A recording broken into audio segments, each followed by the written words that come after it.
These are familiar scenes we see in our home. Roll up a bit.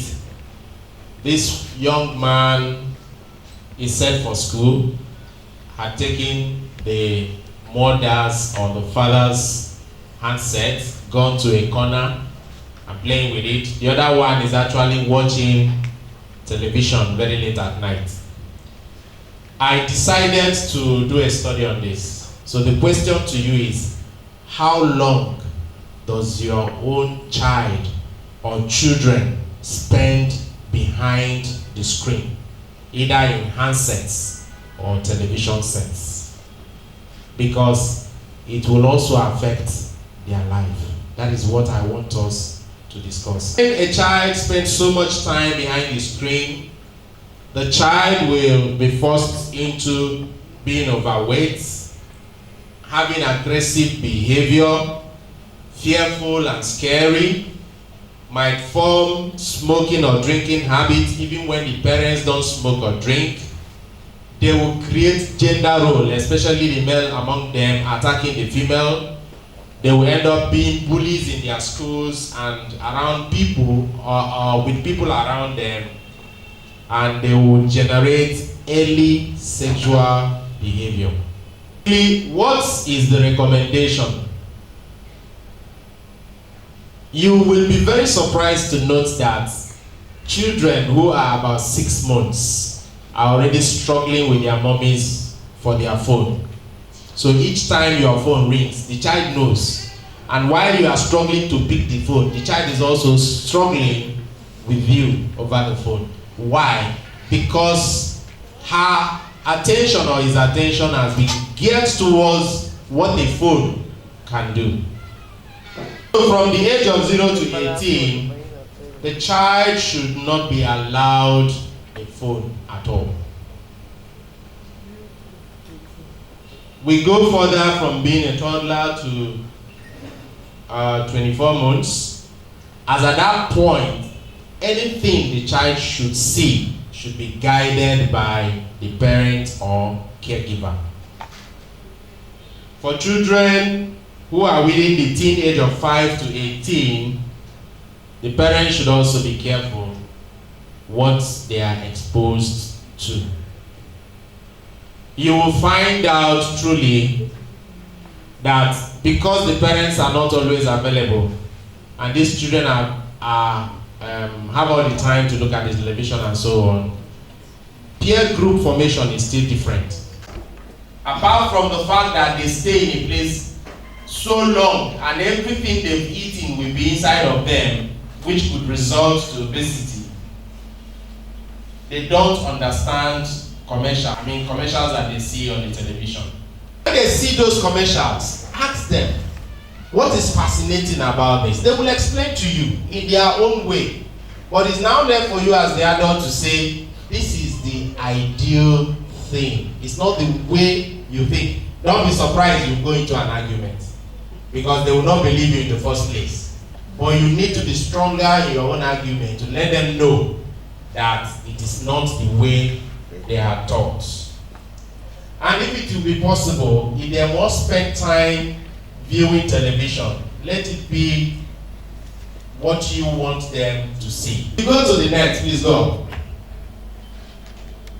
You will find some channels like this and check beyond what you are seeing. In this surface, we are seeing cartoon, Abi. Go beyond it. You will be surprised as to what you will see. Roll up. What you will see here will be intriguing. In fact, you won't believe yourself. Go on, they are all there. I just want to bring out all this. Go on. So that thumbnail, that's another one. Then this part now is somehow imagination. They will draw so many kind of pictures and you think. Go forward. Okay, Roblox. And for want of time, we keep going forward. Can we stop at porn dude? Go on. You don't pass on. Go on, go on, go on. Go on. Yeah, here. Here.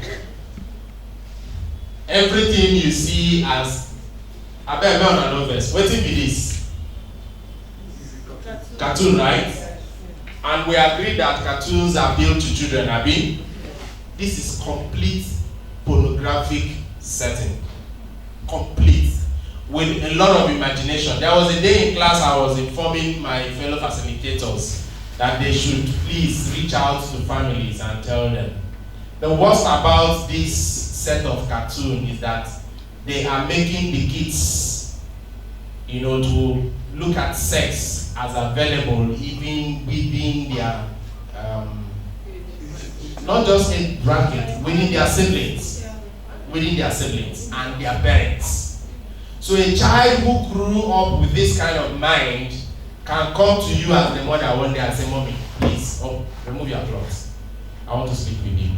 And you'll be imagining, where did this come from?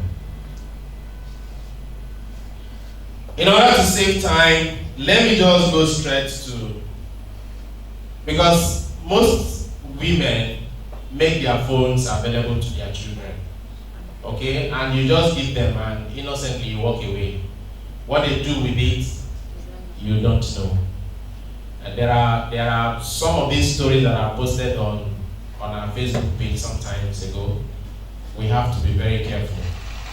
And so I want to lead you to a point where you can set your phone in a way that you can secure it so that the kids will not have access to the internet so much so that it will be destroyed.